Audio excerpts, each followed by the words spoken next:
Well, hello everyone. This is Christian Arce, and this is another episode of Real Estate Talk. Um, Thank you for coming today, and for everybody that is watching this in a replay, thank you too. Again, like I said, this is another episode of Real Estate Talk where I talk to fellow Facebook friends in the real estate and lending industry, just to give you a different perspective of what is going on in the trenches right now, and share some tips, some ideas, opinions, just from real people, anywhere from realtors, brokers, lenders, investors, contractors, consultants out there that are doing it every day, grinding and pushing through this COVID-19 crisis. So, thank you again. Please like and share if you would. I would really appreciate it, on Facebook, YouTube, and Instagram. So today I'm really excited to talk to my new guest. He's a Chicago investor, young investors. I met him a few years ago. He's also, I met him when he was also a project manager. He's an estimator right now too for ICANN, the realty team. But mainly, I wanted to get his opinion on the investing side of what is he doing today, and what is he doing to to keep his business going. Okay, his name is Dustin Dorman, and here is Dustin. Hey, Dustin, how are you? Hey, I'm good. How are you, Christian? Good, good. It takes a couple of seconds to kind of come up. So thanks, Dustin, for coming today. I really appreciate it. Thank you for taking a little bit of your time to to share with me and to share to with some of our friends. We have some mutual Facebook friends, right? Some Yeah, mutual investor friends. I talked to Steve the other day, right? That you work yeah, with, and it's just the idea is just to kind of give people a little bit of a different perspective of what's going on out there, and kind of see utilize these tool, Facebook, social media, to um, see what other people are doing. You know what I mean? To kind of yeah, for see sure. how everybody's dealing with this situation. A lot of people tend to, take it too to internalize it too much. You know what I mean? Yeah, And for they, sure. obviously is good. I mean, we got to respect what's going on, and we got to take care of it. We got to be careful, right? But at the Yeah, same time, doesn't mean that we got to stop, right? There is a lot of tools now that we can utilize to get out there, right? So, and also, you, Dustin, you have your own podcast, right? So it's called yeah, Living Profit Profitability. So yeah. Living the profitably. Yeah, there you go. There you go. So, where Dustin talks about in there about activities in your life and business, and important in both, right? So Dustin, how are you, man? And how's your wife? How's the family? no, it's we're doing pretty good. We've kind of expanded a little bit on what we're doing. So, Okay. obviously, we're still doing a lot of stuff in real estate. We've still got some flips that we're working on. Mm-hmm, mm-hmm. She's a realtor, so she's Right. working through, getting regular clients and regular Awesome. transactions as well. Mm-hmm. And we're also doing a lot of stuff just kind of for ourselves here. Mm-hmm. We're kind of started a little homestead, if you'll call it that, with we Okay. started garden this year. We've got some chickens, we're working on some other things, and Nice. just kind of a little bit more of a self-sustaining Right. living for ourselves here. Mm-hmm. And that's just been kind of a little enjoyable side thing for us to do, especially now that we have so much extra time, not being able Exactly. to go out as much and that sort of thing. Right. And Yeah, it's yeah, been. that actually helps, not going nuts inside the house, right? Yeah, exactly, All exactly. right, that's all. Any plans? I mean, don't get mad at me. Any plans to any kids soon? Well, we've talked about it.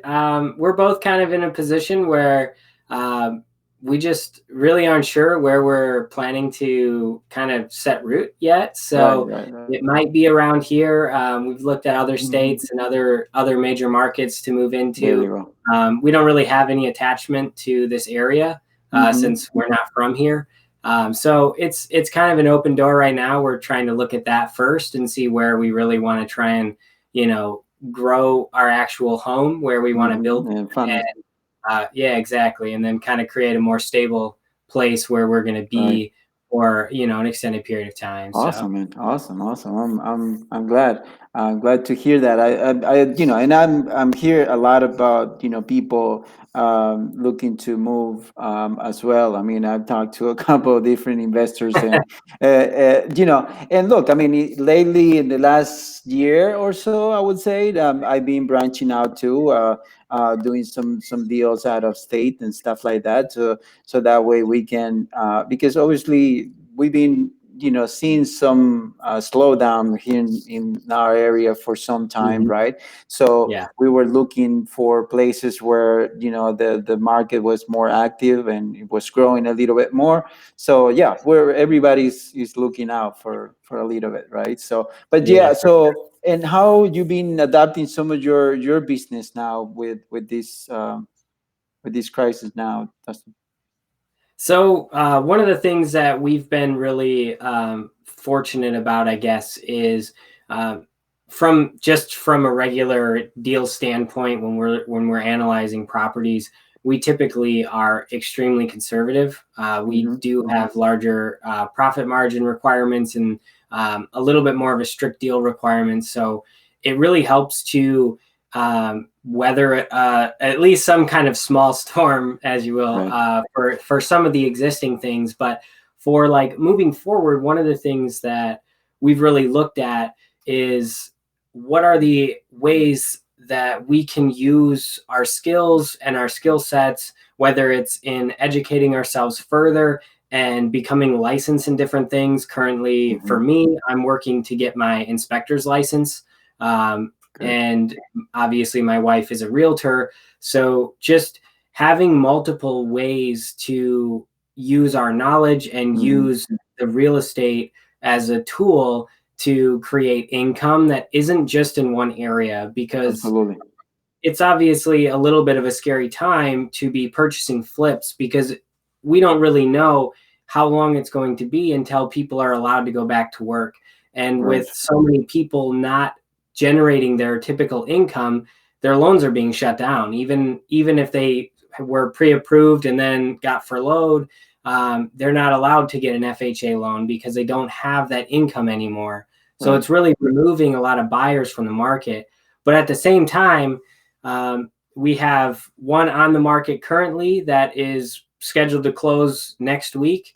Mm-hmm. We have two coming up that are going to be on the market within the next couple of weeks and already having interest before. So we're pre-marketing those and Yeah. getting interest already. So there's still buyers out there.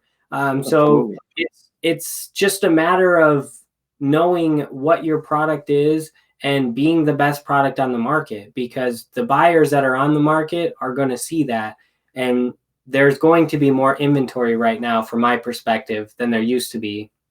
So you really have to be that top tier. And, Yeah. you know, that's one of the things we've always strived for our business, is we do spend the extra time to make sure the cosmetic portion of the homes are cohesive and that the mechanical portions of the home are solid, and really try to put ourselves at the top end of a market, which, you know, really Right. helps keep our product on the top of the list too. Right, and that happens on any market, right? So it doesn't matter what the price point is. I mean, Yeah. whatever price point you work with, I mean, as long as you stay on top of that, and you obviously you're the better properties on that area, and that type of price range, that's where what it matters, right? So, and at the same time, Yeah. now, making sure that on the next ones that there is some room for negotiation on pricing as well, and for no, so not only for negotiation but also for anything that may happen in the future, right? Any price adjustments that may come in the future. Even though, I've been talking to a couple of guys that they don't see a price reduction per se, or a price change on property as much as we saw before. I don't Yeah. know if you were, you know, if you remember of 2008. You're pretty young, guys, so I don't know if where were you at that time. But I mean, obviously at that time we saw a significant um, reduction in prices, right? So we're talking about, anywhere Yeah. from 50% to 80% in some areas, right? So Yeah. Right. obviously we're not looking at something like that right now. But at the same time, we are looking to for people that are going to be no, they're not going to be able to pay their homes. They're going to go into foreclosure, so that is going to increase more, right? Yeah. So but you also help your team now with. Are you still doing the project managing side of it too, or Yeah. So sometimes? Yes. basically, how it works right now with our Mhm. Chicago team, it's just me and my wife in Okay. Chicago. Okay. So we kind of manage all aspects of the flip, from Okay. the purchase, so finding the deals, to completing and selling them. We still work with John and Janelle with as they're in Florida now, but they still operate kind of the back office stuff. They do all the lending and Hmm. fundraising, and so we're still get that checks and balance system in. But yeah, so I'm still the one that's responsible for all the contractor hiring, Okay. the managing of the projects, estimating repair costs. Working with my wife to do ARVs and Okay. just kind of the whole aspect of real estate now. Okay. Are you doing anything for outside other investors other than those projects that you're working with? I am not right now. Okay. I just don't have another person that I'm working with currently. I've been in communication, and I'm actually should be meeting with one of my contractors Hmm. coming up here soon. That I'm looking to do some different things with. So that's another way that for me I'm trying to adapt a little bit with Right. the Right. change in the market. Is you Hmm. know what other businesses can I support and work with in order to create some other kind of product with them, whether it's I'm helping somebody who is not very organized learn how to organize their business, or maybe it's just partnering with a contractor who is able to provide the work and wants a little bit more on the design and the projection of pricing, that sort of thing. So um, Right. there's definitely opportunity, and I'm always Well, yeah, interested. absolutely. I was asking you because obviously the consulting side now, I think it will be an area that is going to grow a lot, right? Yeah. And obviously you have the knowledge, and you've been doing some great work with other people, and some of your own flips, obviously. So that is something that, a lot of the investors now, they're also going more virtual, right? So Yeah. even I've been doing some of that stuff for the last 2 years, because Mhm. obviously market here wasn't really that good. So we've been branching out, going to other states, doing things, but not on the fix and flip side of it yet. But that's something that we're planning to do. And I was talking to another um, project manager the other day that yeah, they're looking to implement some things that are like more virtual, to help Mhm. some of the investors on other states to kind of get those things going. So at the same time, there's like even estimating, you know what I mean? I know that Yeah. you're good at that too. So obviously estimating is something that, with good pictures, obviously good video, is possible. It's Yeah. possible Right. now to do it. It's something Mhm. that it's not going to be as exact probably as you being there, but at the same Right. time it opens the door to a lot of people, like inspectors, to help. I mean, I utilize the help of inspectors many times, Yeah. uh, Same. not only for buying, sometimes for buying, but at the same time for selling. All right. Yeah. So before we will sell a property, we will have an inspector come to and kind of give us all the same pointers that the buyers inspectors are going to come up with, right? Hmm. And just try to be ahead of that game and try to fix those things before they were requested. You know what I mean? So that way, Yeah. some it would make you look bad, if when Yeah. the buyer, right? So I mean, those are a lot of the things that that I see that they're gonna improve now, and they're gonna be more out there, more people out there doing it, right?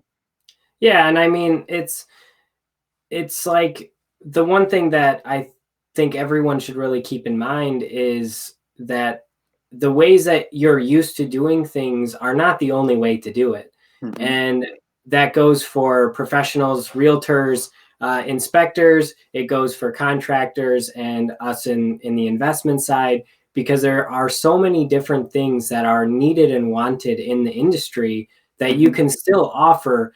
And it's a hugely valuable thing. A lot of inspectors that I've spoke to only really have one product. It's they Hmm. do the full scale inspection. It's this cost based on square footage or whatever the case is, and that's it. When I look at hiring an inspector, a lot of times, especially if it's before I'm purchasing, I don't really care about the report. Just Right. walk through with me and be that second set of eyes in case Hmm. I'm overlooking something. Right. And realtors have so many opportunities to as well provide, market analysis. They can do, a lot of specking of materials. If people want any sort of small scale design consulting, a lot of realtors just know the market. So Yeah. they're able to pick different products and they can tell you whether something is worth the upgrade or not. Like you mentioned earlier, it doesn't matter what market you're in. If you're selling $100,000 home or a $500,000 home, people still are expecting a The best. $500,000 home. It doesn't Right. matter how much money they're Right. spending, Right. and you don't have to spend tons and tons of money to give somebody that feeling. And Right. so just understanding what you can provide and being creative, and if it requires that you get licensed for some way or another, you have time now. Take the opportunity, spend the time, get your realtor license, get your inspector license. If you want to be a GC or you're looking into that, see if there's ways you can educate yourself, especially now that we have the time and there's just ample opportunity to just grow your knowledge now, especially if you're a little bit concerned about what to do moving forward. Then if you're going to be stagnant on your business side, at least improve on your education side. Yeah, absolutely. And the other thing is that getting more a lot of the that industry, they're used to working with the retail side of it, right? So with realtors Yeah. directly, with the home buyers directly, but they gotta get into the real estate investing side is huge. I mean, there is so many ways that there's so many now investors out there. There is so much easier to get in touch with them now, right? Just being on Facebook, I mean, Facebook groups and Hmm. all that stuff. That I mean, you can find them everywhere. Any city Yeah. that you are, any city, any area, you can find them. It's a lot easier for them to find clients like that and people that might be able to and come up with something that more creative now to be able to help some of those investors sell their properties, or or maybe buy Right. more smart. I mean, a lot of the things that we saw in the last 2 years were that a lot of the new investors were getting in trouble with their properties, right? And a lot Yeah. of it has to do with estimating, right? Estimating and managing the construction. Those two For sure. things are huge because obviously um, you can calculate, you can be good with numbers and maybe say, well, this is the amount of money that I need. But then Hmm. when management side and overlooking a couple of things, it just can take your budget out completely For sure. sometimes, right? So there is a huge opportunity there because there's a lot of people that are looking now to learn, a lot of people that are jumping into learning more about real estate investing. Hmm. But at the same time, then after that, most of these courses and gurus, they teach you, and some are better than others. But the thing is that at the end of the day, you have to do the work, right? You have to go. They, Yeah. they say, well, here's the course, here's the things, and now you got to go out there and get it, right? Yeah, So, for sure. and that's usually the most scary part of it, right? And at the same time, um, one of the huge things are the people don't let themselves go is because they don't know the right person or someone that, and they just trust you. They trust anybody actually Right, because right. they think that you know what you're doing. But at the same time, so I think there is a huge need for that out there for real estate investors, small investors and big investors too, because sometimes when some of the bigger investors, they're trying to scale up and they're trying to build their, make their business bigger. Hmm. They need that. They need, better resources. They need people that are trustworthy and people that they can trust on doing this better and being able to grow. You know what I mean? So, Yeah, for so sure. that. And Mhm, oh, I was just gonna say, like mhm, it's especially like you mentioned, a lot of people coming into investing now, and especially with the time, taking the time to do their education, um, that just people just have to realize you have to know what you have to offer mhm, and be willing to offer it to people and lots of people, and just be creative about how you can learn and reduce your risk in the investment so you can create that certainty behind it. I've had people reach out to me and they want to learn and they want to attend different meetings and these sorts of things.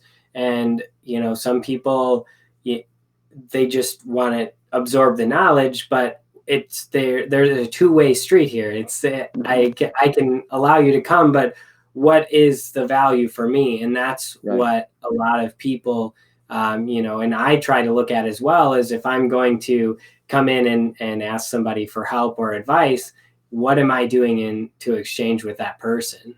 Right. Absolutely, absolutely, and that is something that, and I look, and I think that education, at least for me, was a great beginning. You know what I mean? So definitely, I think you can't pretend that. Let's say if I'll follow you around and I'm gonna try to learn out of what you do every day. Hmm. I had situations like that, but at the same thing is there's nothing, or you have to learn some of the basics too, some of the Yeah, some of uh the the theory too, right? Just to kind of, so you can understand when you're seeing someone in action, you can understand why are they doing this way or that way, at least. yeah, most So definitely. definitely I think that is something that they gotta look into. And then and like you said, now that we have all more time, so there's definitely no excuse to get into some of that stuff, some of that education. Plus, they most people out there, they're doing it online, so obviously, yeah. And then after that, yeah, I mean, that's the great thing I think about social media now, that is allowing a lot of the people that have a lot of experience, like you and other investors, that are willing to share what they're doing and how they're doing it, and provide some information. Do you do some of that stuff in your on your podcast right now, or you're doing more? Um, what do you are your talks on your podcast? Yeah, so I obviously in my podcast, the main purpose that I had behind it was I felt that a lot of people get into business and they forget this entire other side of life, which is actually Mm, which is doing enjoyable activities, and right. a lot of times it's written off as a waste of time. And the purpose that I had behind the podcast was to really show the connection between the two and how you can utilize other opportunities as learning experiences and ways to actually improve your business. And so Okay. in the podcast, I do refer to real estate a lot because it is something that for me is It's very your industry. real and I understand it. Right. Right. Um, but it is intended to be a little bit more of a broad scale knowledge, just broad to business in general as an Okay. opportunity in business and not just a real estate specific Okay. thing. Have you thought about doing anything like that too? I mean, some of for like maybe estimating or some of that stuff. Yeah, so I haven't really thought about doing it, I guess, on a podcast. I was for quite a long time. I was doing like Mini Class Monday. I did that for a while where I was doing Facebook Lives. I would be at properties or just explaining an idea regarding real estate. Right. The thing that we're doing a lot more now is we do a blog. So my wife and I are working on a blog together. So it varies from all sorts of different topics, but there are a lot of real estate specific topics that we have went through on there, and estimating is one of them, like creating an estimate sheet, like things that are important on that, and design choices and all sorts of just little snippets of information on just different ideas on the real estate industry that you may not get from a traditional education platform. Right. And are you or your wife, are you guys sharing any of that stuff on the blog on the other social medias? Yeah, so we usually put out on Facebook. We usually share every time that we do a new blog post. Typically, we're doing a new post every Tuesday and Saturday. So we do share that on there. And then we also do it via Instagram. We do for, I guess, our personal blog site. We have our own Instagram for, and then we cross share it to our personal pages. So yeah, we do share it on our personal as well as on our personal business page as well. Okay. So on the real estate side, on your the real estate investing side, do you guys slow down at all, or are you still going the same pace that you were going before? So we have slowed down recently. I kind of put on the brakes a little bit once the first 30-ish days or so were coming to a close of the quarantine, just to try and feel out a little bit more of what was going to happen to the industry, because like you mentioned, there isn't a huge necessarily price drop off right now in the market like there was in 2008. But they're obviously entirely different issues. You had bad loans in 2008 and people that couldn't keep up with it, versus now the problem is people are not working. They don't have jobs currently to provide an income. So it's a little bit different of a problem. So we just really kind of wanted to wait a little bit to see what does it look like moving forward. Is there going to be an excess inventory? Is it a 10% price swing? Is it just more days on market because there are a few less buyers? Really what is happening. And it seems like, at least from and I got a lot of the information from Steve, but yeah, I mean, he's shown graphs and things that showings are picking up, listings are picking up, these sorts of things are happening as people get a little bit more comfortable with how to be out and about and still keep themselves and everyone else safe. So I think, we're looking at still pushing forward. We're going to open up the door a little bit more to like wholesaling and other different things, especially as we're trying to find deals that really fit for us rather than just find deals.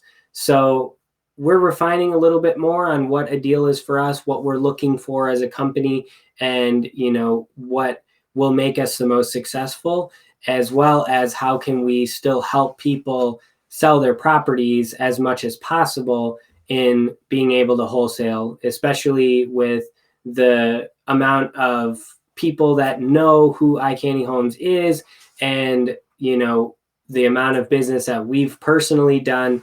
We're able to provide, potentially provide deals that will be a higher quality deal because it came from us. So that's kind of one of the things that we're, looking at a little bit more, that we didn't do as much in the past, but we'll continue to move forward in that direction as well.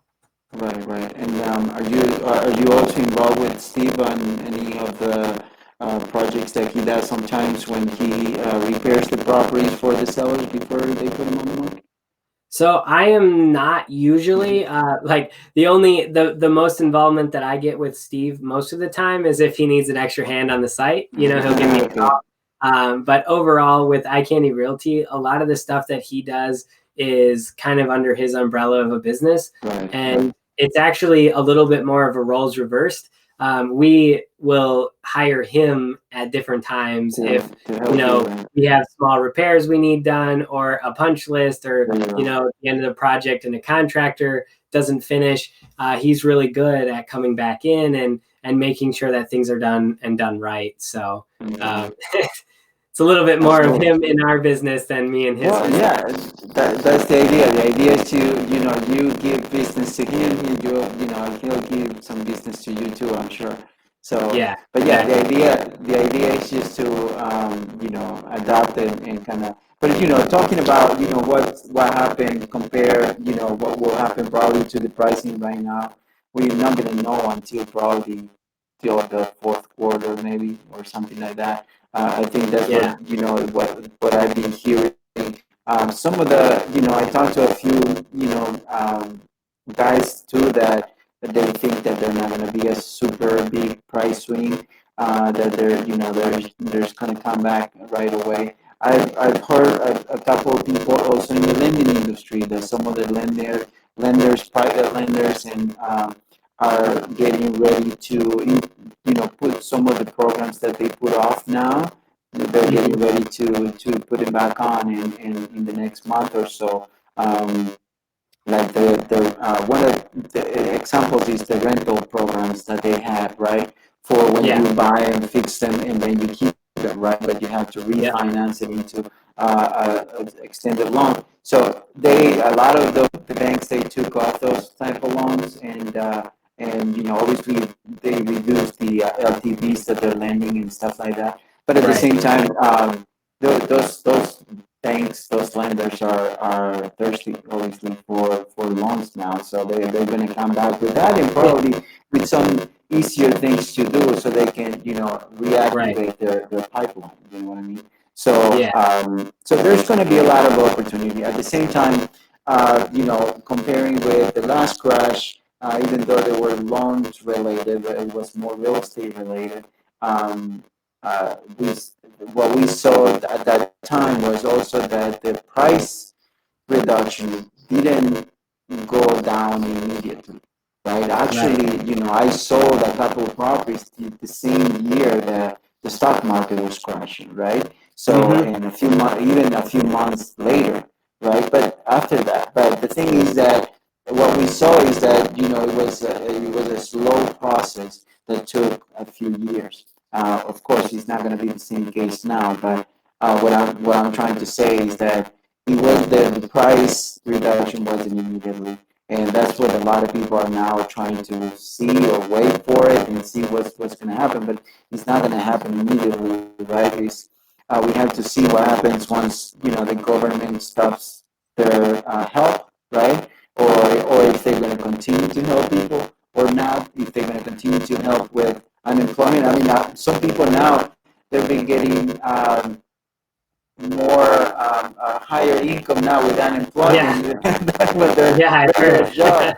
So I mean, some of them are like, well, I don't need to go back yet. So I mean, they're waiting.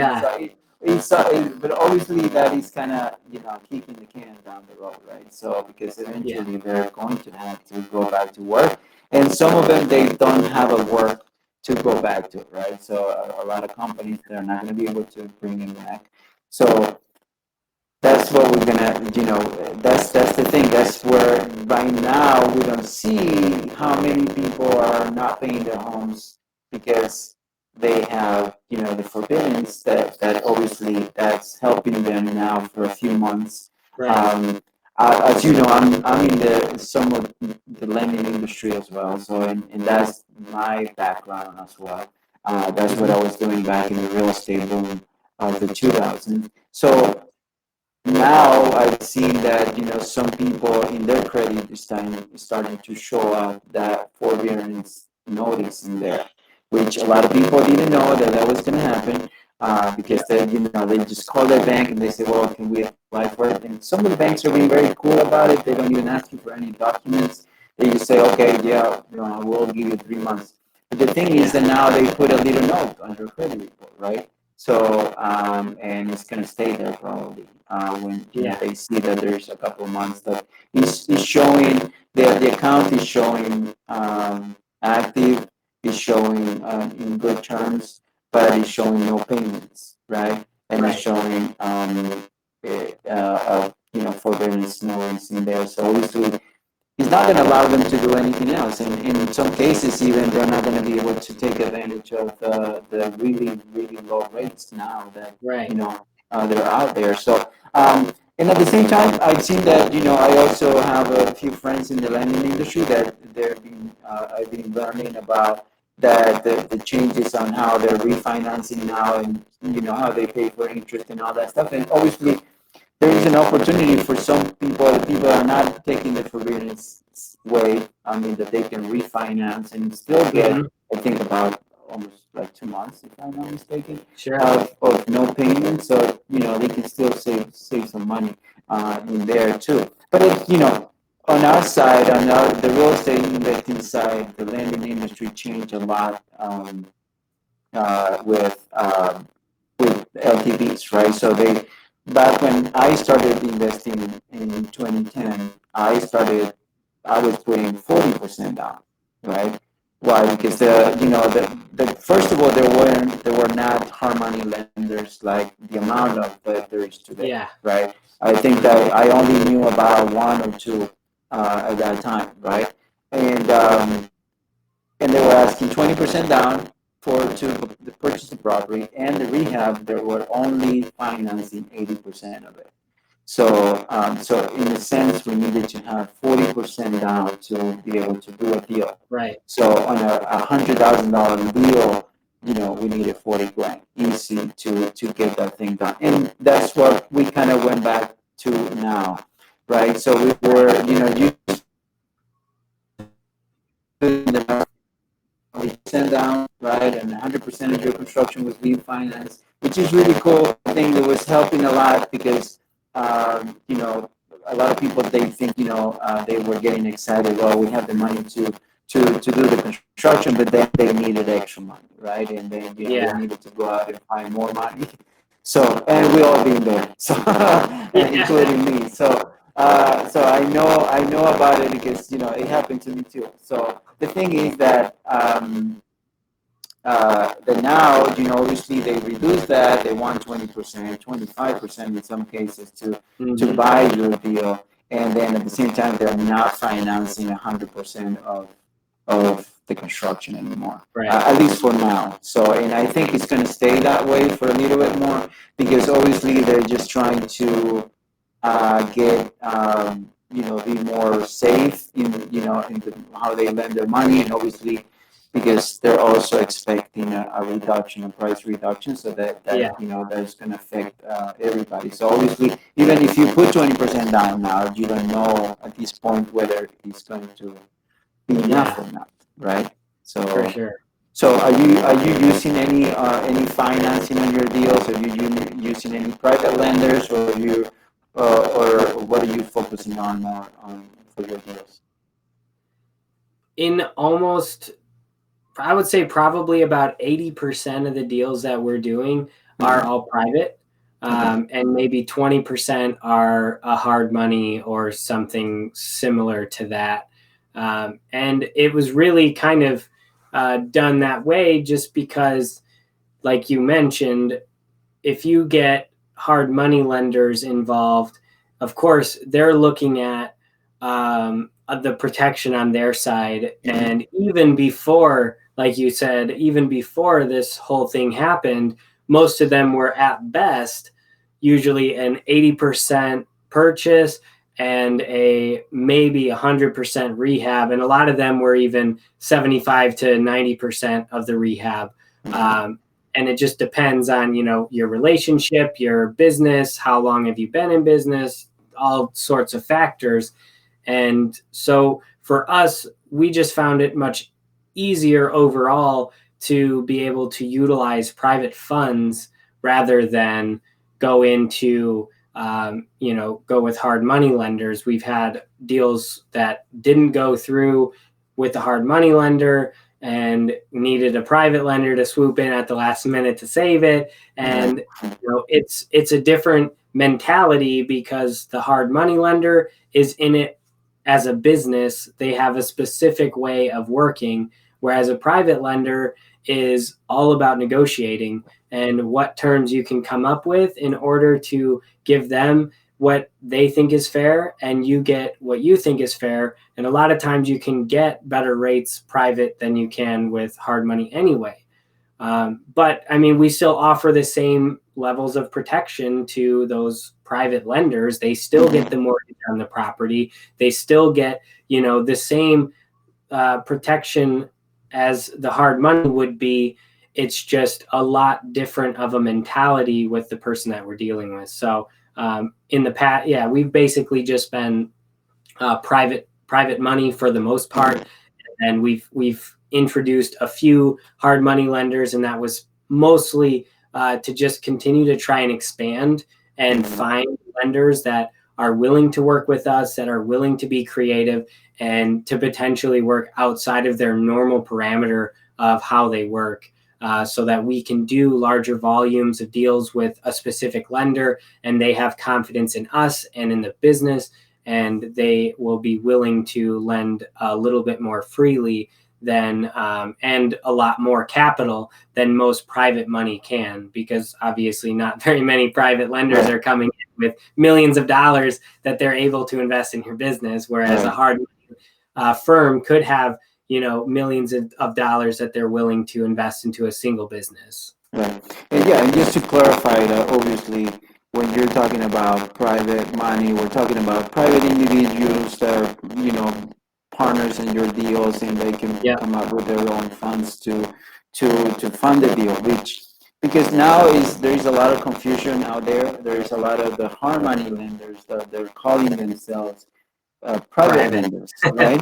So, and in a sense, I know that they want to get away from the hard money name, right? But at the same time, they are private simply because there is a private company. They're not a bank, right? So they're okay by saying that they're private, but it gets mixed up when you say one private, and when you're using a private individual, right? It's not a company like these private lenders, right? So, which is obviously gives you more flexibility, but obviously that works more with people that have more experience like yourself, and and some of the other investors out there that you've been able to build that relationship with them, and you've been able to show the results of your work, and at that point, that's when people really want to start working with you, and they just actually come to you sometimes, and they just want to start doing some deals with you, definitely. So, and that is something that now, I mean, probably is a good idea too, to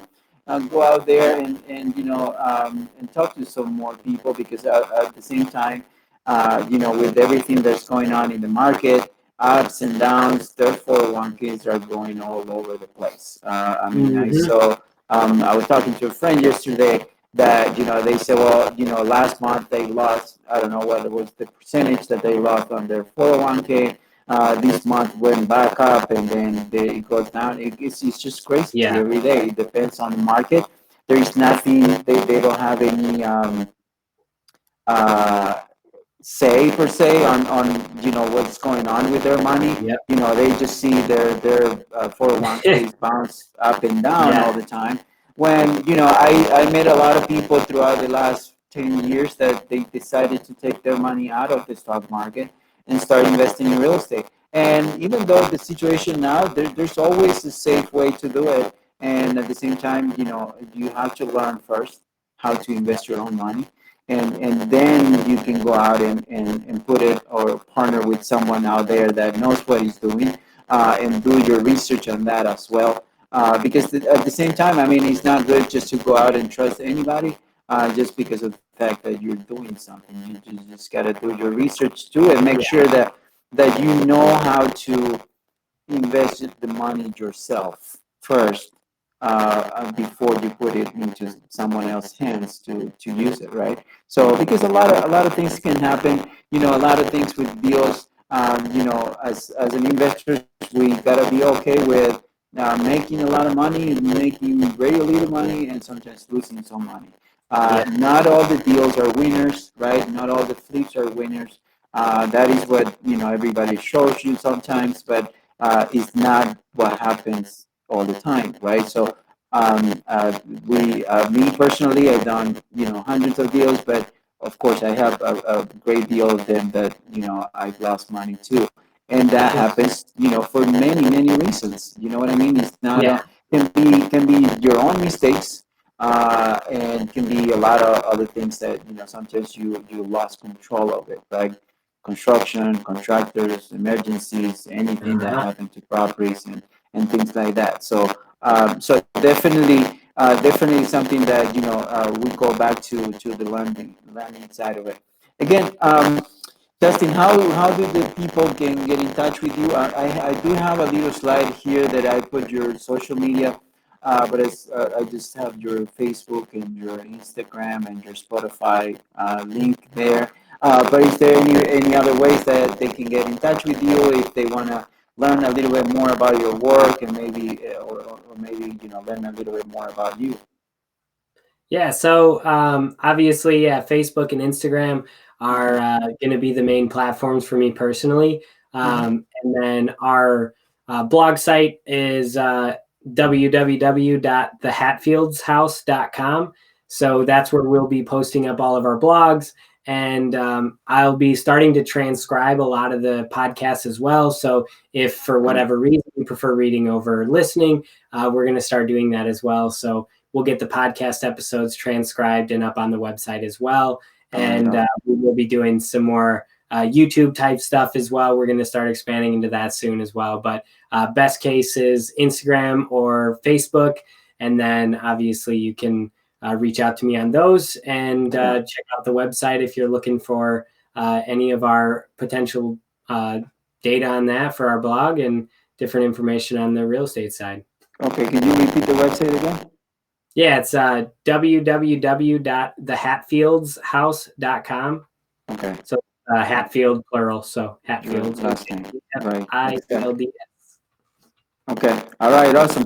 Thank you, Dustin. Thank you very much for again for taking the time to talk with me, and I hope that we can do it again soon. I mean, I'm planning to do some more of these, and definitely go more deep into a couple of other things. Yeah, And you and your experience in the last few years have give you wealth of knowledge for sure. So definitely anybody that is working with you or looking to learn a little bit more about real estate definitely should get in touch with you and talk to you about it for sure.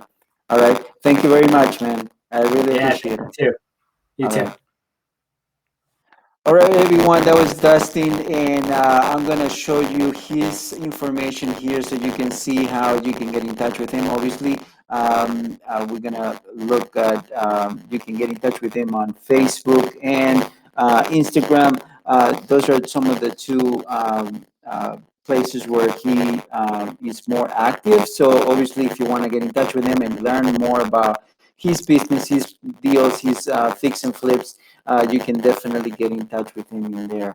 And now I'm going to give you a word of our investors and sponsors. Our sponsors today was National Corporate Credit, and National Corporate Credit is a national company that is helping real estate investors raise funds for their deals. When we talk about raise funding for real estate now more than ever is something that you need to understand how to do it. Mainly because, like we said, banks are. Sorry, I'm changing the screen again. That was my mistake. Lenders right now are uh, requesting more down payment. They're requesting more skin in the game per se, right? So more money to do your deals. Like we were talking with Dustin a few minutes ago, is that you are now going to need about 30 to 40% of the entire amount of money that you need, right? So we're talking the entire amount of money we're talking about is your purchase price and your rehab budget, right? So just to give you a quick example, if you're buying a property for $50,000 and you need to, let's say you need to put another $50,000 into the property, you need $100,000 to do that deal, right? Now, out of those $100,000, the bank is going to ask you 20% of your purchase price, and it's going to make you bring anywhere from 10% to 20% of your rehab as well. And if they, even if they don't ask you to bring that much for the rehab, they're going to ask you for that same money in reserves. Okay, so that's another thing that they're asking right now. They're asking for anywhere from 6 months to a year in reserves. Okay, reserves are money that you don't need to bring to the closing table, but you need to show it to say, just to show the bank that you have the money to make your payments for 6 to 12 months. Okay. And some banks out there are also asking for 20% or 25% of your rehab budget in reserves too. Okay. So we're talking about, so if you have a $50,000 budget that you need, right, for a particular home, you will need 25% of that in reserves. Not all the banks are the same, okay? So don't quote me on that. But I mean, I'm talking about what some of the lenders are requesting out there. Some banks are doing that. Some other ones are not asking for that. But obviously, if you're a new investor, you gotta take that in consideration. Why? Because there is something that they're asking out there, and obviously they're being harder with newer investors than the people that have some time in it. The people that are already been flipping for the last few years, um, they have an easy way now to manage themselves through this, and they're not gonna ask them as much money. But if you're a new investor, you're going to need more. So at the same time, if you're a new investor with National Corporate Credit, what we do is that we help the new investors, the new companies, to raise the fund that they need, that extra money that they need to get those deals done, right? So that extra 20% that they need, they require now, that extra 20 percent in reserves or anything like that, we can provide that through National Corporate Credit. Okay, so just go to getunsecuredcredit.com and set up an appointment today, and you can see how, or call 847-227, I'm sorry, 847-220-7247, just to see how we can help, okay, and how we can help you raise the funds that you need for any particular deal. And we also do it in combination with some private lenders and hard money lenders. Okay, so we have a couple of different resources that you can utilize. So if you're looking to start flipping properties right now, if you're looking to flip properties in the future, in the near future, in the next few months, I mean, there's a couple of things that you can get now. Business lines of credits and term loans right now, they're unsecured, so they're a good tool to use in combination with the hard money lenders out there to be able to get some of those deals done. At the same time, right now, if you're in the middle of a deal and you need extra money to finish it, also just give us a call, and or, go to the website, and we can help you with that as well, to try to get you unstuck on some of those deals, and maybe get you some money, some liquidity, to be able to finish those deals. At the same time, for contractors too, contractors, if you are looking to help some of the investors looking to get into the real estate market and looking for that extra money as well, we can definitely help.